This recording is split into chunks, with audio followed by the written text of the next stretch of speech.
Okay students, today we are going to start a new chapter, that is electrochemistry. Very important chapter from competitive exams point of view.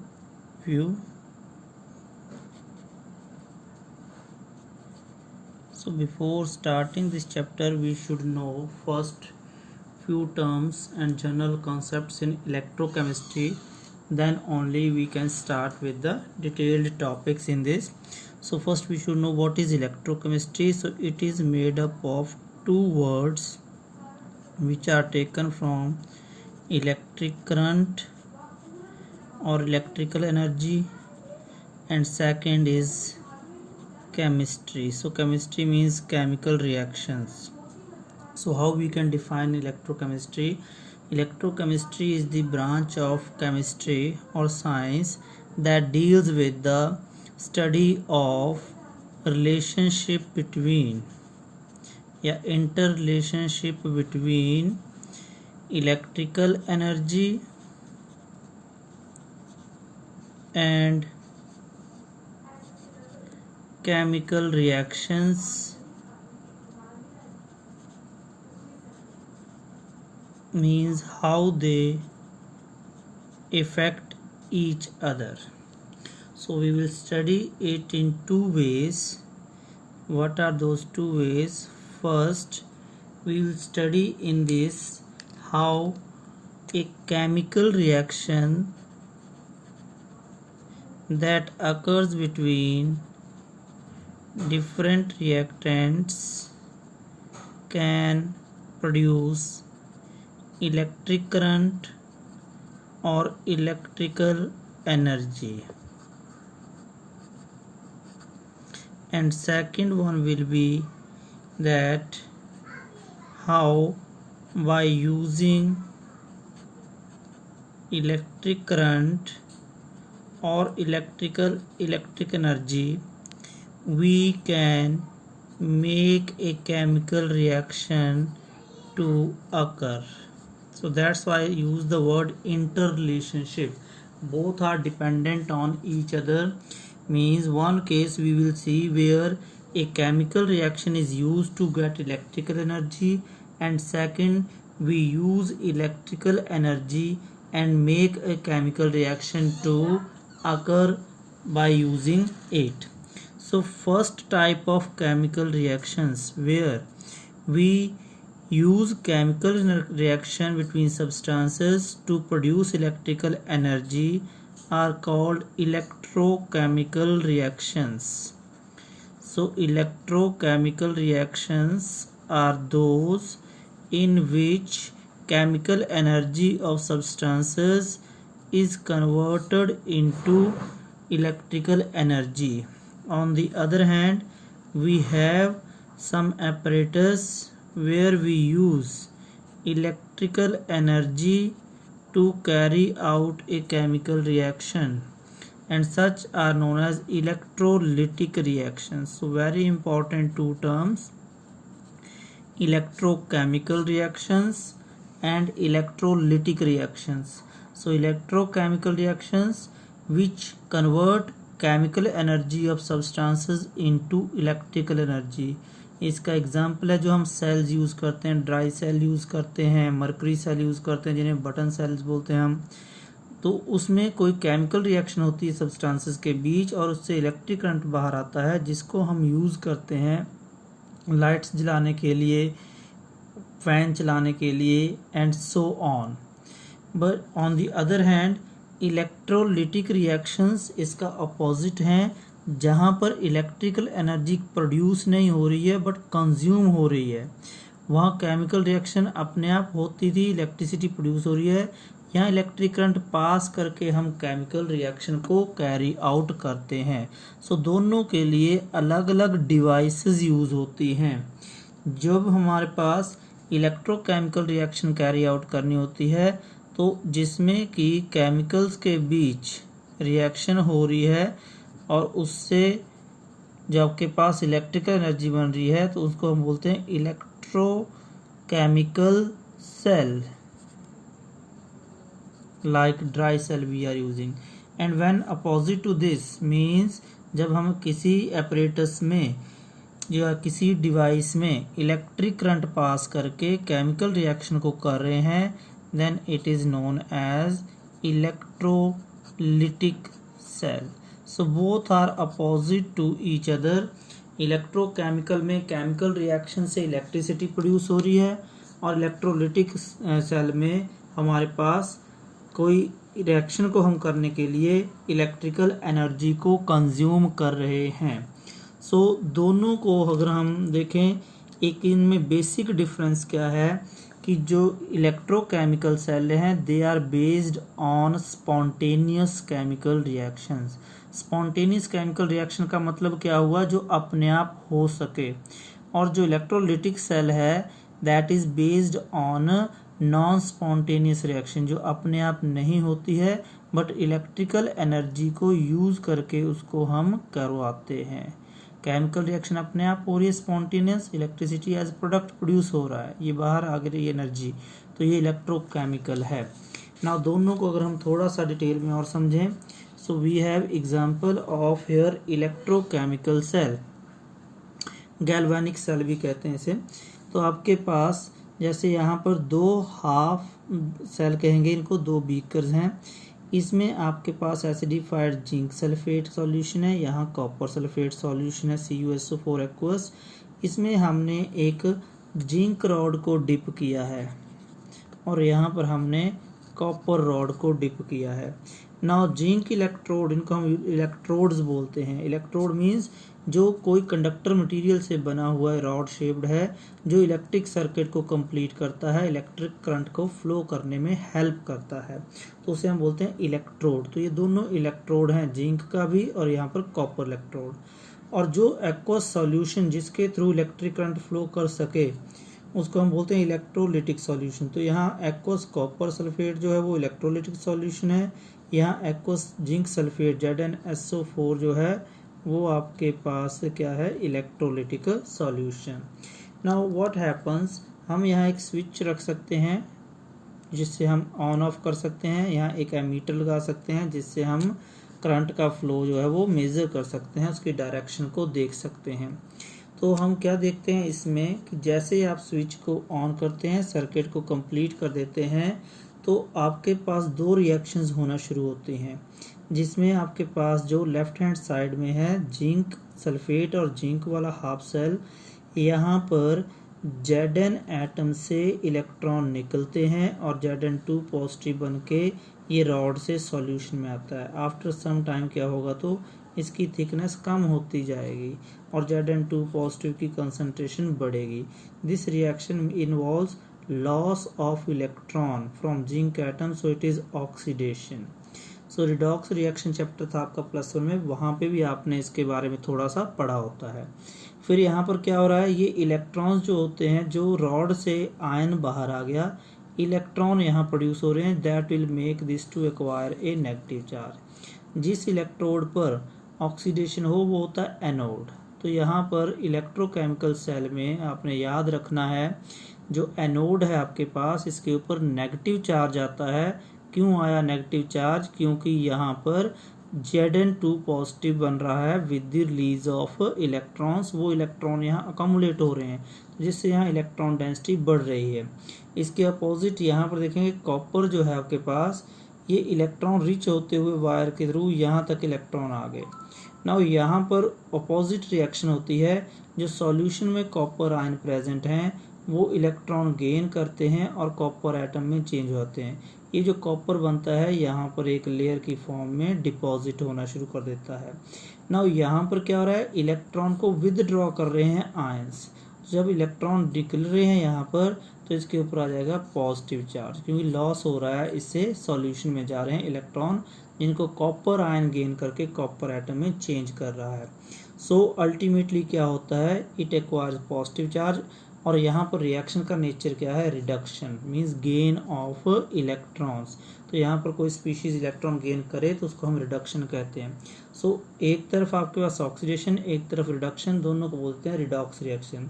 Now यहाँ electricity क्या produce हुई, जब हमने इन electrons को एक external circuit के through flow किया, हम कोई भी अप्लायंस इसमें बल्ब, फैन कुछ भी लगा सकते हैं, उसको यूज़ करते हैं। टॉर्च जैसे हम जलाते हैं, जब हम स्विच ऑन करते हैं तो एक्चुअली हम इस सर्किट को कंप्लीट कर देते हैं, जिससे इलेक्ट्रॉन ट्रैवल करना शुरू कर देते हैं और उनसे हम बल्ब वगैरह को जला लेते हैं। Now in this what is happening, here zinc is oxidized to zinc 2 positive, here copper 2 positive are reduced to copper atom. So if we combine these two, we can write overall reactant are zinc and copper 2 positive ions, and products are zinc 2 positive ion and copper. So here overall reaction is this, it is a redox reaction, zinc is oxidized, copper ions are reduced. It is electrochemical cell because electrical reaction is taking place and electric current is produced which can be used. So electrochemical cell, it depends on spontaneous reaction. Here we have to do nothing, only to connect. अपने आप एक electric potential start हो जाता है जो electrons को push करता है, मूव करने में हेल्प करता है इस तरफ, जिसे हम वोल्टेज कहते हैं। हम डिटेल में बाद में पढ़ेंगे उसके बारे में। नाउ यहाँ याद रखने की बात है, इलेक्ट्रोकेमिकल सेल में एनोड नेगेटिव है, कैथोड पॉजिटिव है। याद कैसे रखना है, कैथोड पर हमेशा रिडक्शन होता है, एनोड पर हमेशा ही ऑक्सीडेशन होता है। इसके अपोजिट आपके पास है ये cell electrolytic cell. Electrolytic cell को हम एक ही कंटेनर में कर रहे हैं, दो हमने इलेक्ट्रोड लगा दिए और इलेक्ट्रोलाइट सॉल्यूशन लगा दिया। हमें यहाँ पर एक चाहिए battery, means source of electric current, क्योंकि यहाँ पर हम क्या करते हैं, इलेक्ट्रिक एनर्जी को यूज़ करके केमिकल रिएक्शन को हम किसी को स्टार्ट करते हैं, उसको कैरी आउट करते हैं। सो सपोज हियर मैंने जिंक सल्फेट का सॉल्यूशन डाल दिया, उसमें जिंक 2 पॉजिटिव आयंस हैं। अब यहाँ पर कॉपर रॉड हमने यूज़ कर ली एज्यूम, और ये हमारे पास कॉपर की 2 रॉड्स हैं। तो यहाँ पर रिएक्शन कौन सी हो रही है आपके पास, यहाँ पर रिएक्शन है आपके पास, रिएक्टेंट है कॉपर एटम और Zn2 पॉजिटिव। हमने पिछली रिएक्शन में देखा कि वहाँ पे हमारे पास रिएक्शन क्या थे इलेक्ट्रोकेमिकल में, इलेक्ट्रोकेमिकल में इसके अपोजिट थी, जिंक के एटम थे और कॉपर के आयंस। यहाँ क्या हुआ आपके पास इलेक्ट्रोलिटिक सेल में, कॉपर आपके पास एटम की फॉर्म में है और जिंक आयन की फॉर्म में। तो हमने 10th में भी किया होता है, 11th में भी करते हैं कि डिस्प्लेसमेंट रिएक्शन है, ज़्यादा रिएक्टिव एलिमेंट होगा वो इलेक्ट्रॉन लूज करेगा। So here zinc can give electrons for the reduction of copper because zinc is more reactive, but copper cannot give electrons to zinc as copper is less reactive. So we say here this reaction is not taking place. It occurs on its own, ये spontaneous हो गया. It do not occur on its own, it is non-spontaneous reaction. So now what we have to do, हम इसमें सिर्फ 1.10 volt से ज़्यादा electric current provide कर दें बैटरी के थ्रू। तो हमने क्या करना, उसके लिए बैटरी के पॉजिटिव टर्मिनल से एक इलेक्ट्रोड को कनेक्ट किया, दूसरे को नेगेटिव से। जिसको आपने नेगेटिव से किया वहाँ पर इलेक्ट्रॉन ट्रैवल करके उसको नेगेटिव बना देंगे, और जिसको आपको पॉजिटिव से कनेक्ट किया वो इलेक्ट्रॉन को विदड्रॉ करके इस इलेक्ट्रोड के ऊपर पॉजिटिव चार्ज डेवलप कर जाएगा। Now how the reactions will take place here now. तो यहाँ पर इलेक्ट्रॉन्स रिच है ये, क्योंकि ये negative terminal of the battery से कनेक्टेड है। तो बैटरी से आपके पास नेगेटिव इलेक्ट्रॉन्स ट्रैवल करके इसको आपको हेल्प कर सकते हैं, Zn2 पॉजिटिव इलेक्ट्रॉन लेकर चेंज करेगा Zn एटम में, मीन्स यहाँ पर गेनिंग ऑफ इलेक्ट्रॉन हो रहा है, ये होगी रिएक्शन रिडक्शन। और इसके अपोजिट यहाँ पर ये पॉजिटिवली चार्ज इलेक्ट्रोड है, इसकी टेंडेंसी इलेक्ट्रॉन लेने की। तो ये क्या करता है, जो कॉपर एटम इसमें है वो इलेक्ट्रॉन लूज करते हैं 2 इलेक्ट्रॉन, और कॉपर 2 पॉजिटिव आयन आता है, वो कॉपर 2 पॉजिटिव आयन कहाँ जाता है, सॉल्यूशन में। मीन्स सॉल्यूशन में कॉपर 2 पॉजिटिव आयन बढ़ रहे हैं, जिंक 2 पॉजिटिव आयन कम होंगे। यहाँ पर जिंक की डिपोजिशन होगी और यहाँ से कॉपर डिसॉल्व होके कॉपर 2 पॉजिटिव आयन की फॉर्म में आएगा।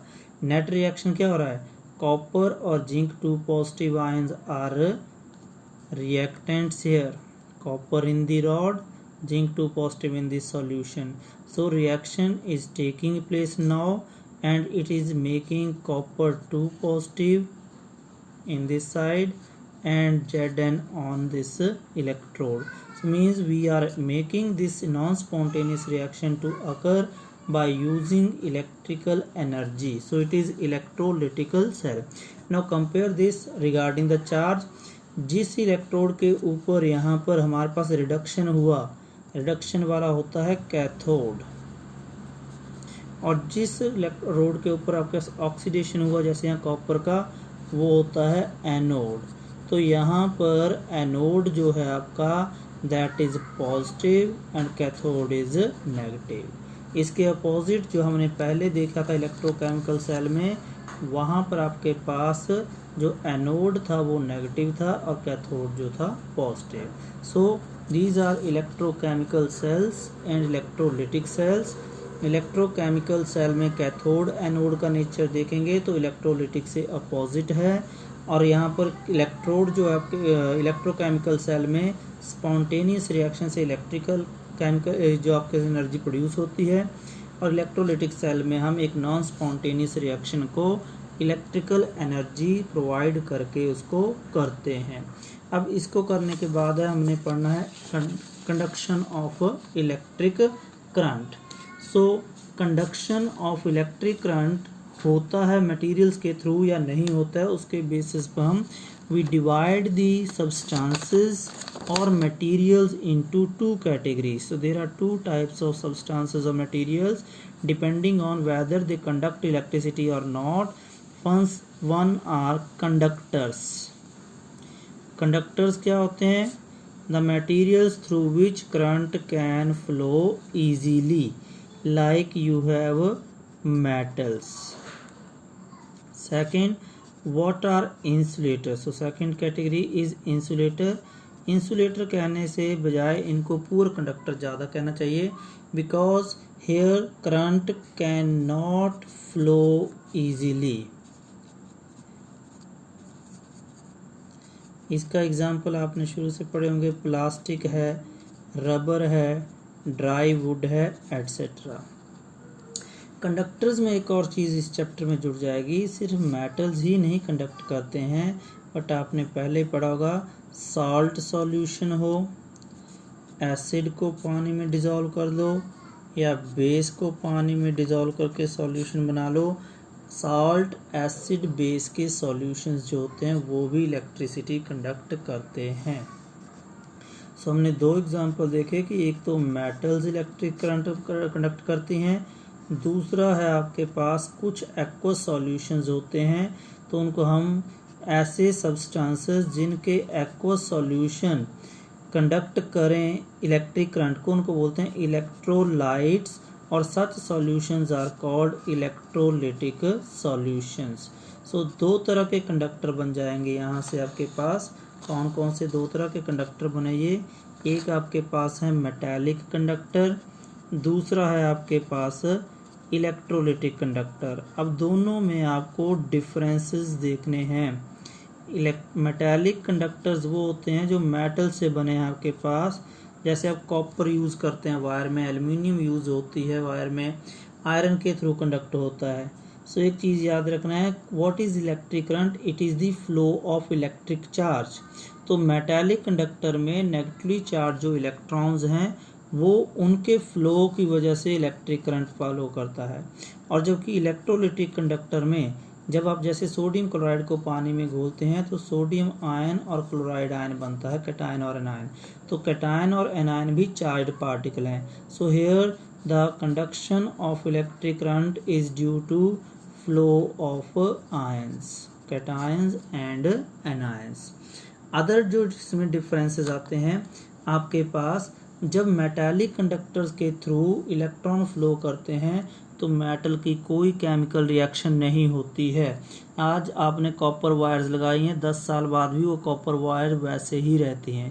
बट इलेक्ट्रिक करंट जो हम इलेक्ट्रोलिटिक कंडक्टर्स में पास करते हैं, जैसे हमने इलेक्ट्रोलिटिक सेल में देखा था, तो यहाँ पर डीकम्पोजिशन हो जाती है इलेक्ट्रोलाइट की, ऑक्सीडेशन और रिडक्शन रिएक्शन होती हैं जो रिएक्टेंट को प्रोडक्ट में चेंज कर देते हैं। So there is no chemical reaction in metallic conductor, but chemical decomposition of electrolyte takes place in case of electrolytic conduction.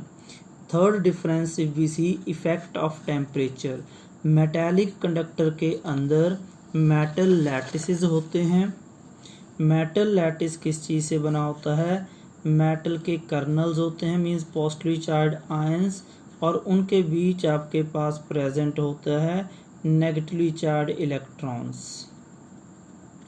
So here colonel's keep on vibrating. Metals में solid हैं, tight packing होती है, close packing, but vibrations होती हैं। जब हम temperature बढ़ाते हैं तो ये वाइब्रेशन और भी फास्ट हो जाएंगी, जिससे क्या होता है, जो इलेक्ट्रॉन का फ्लो हो रहा था तो उसको ऑब्स्ट्रक्शन होती है। कहने का मतलब है in case of metallic conductors conductance is inversely proportional to the temperature, means temperature increase करने पर कंडक्शन डिक्रीज करता है। On the other hand, in case of electrolytes where the conduction is due to flow of charged ions, so when we increase the temperature, ionization increases, which increases the number of ion. Moreover, kinetic energy of ions increases. In net result, ions flow at faster rate. So we can say in case of electrolytic conductors, conductance is directly proportional to the temperature. So here we have these 3-4 differences between metallic conductors and the electrolytic conductors. So first of all, metallic conductors, due to flow of electrons they conduct electricity. Electrolytic conductor, due to flow of cations and anions they conduct electricity. Here no chemical reaction like decomposition takes place. In electrolytic conductors, decomposition of electrolytes occurs. Third is effect of temperature. The conductance decreases with the increase in temperature. Here the conductance increases with the increase in temperature. Fourth difference, if you want to do, here resistance is due to vibrating metal ions. Here resistance is due to attractive force between cation and anion, that is called ionic interaction. So very important question one here, differences between metallic and electrolytic conductors. Second one important question is what is the effect of temperature on conductance in metallic conductors and electrolytic conductor. Otherwise we may ask why the conductance of metallic conductors decreases with increase in temperature, whereas that of electrolytic conductors conductance increases with the increase in temperature. Thank you.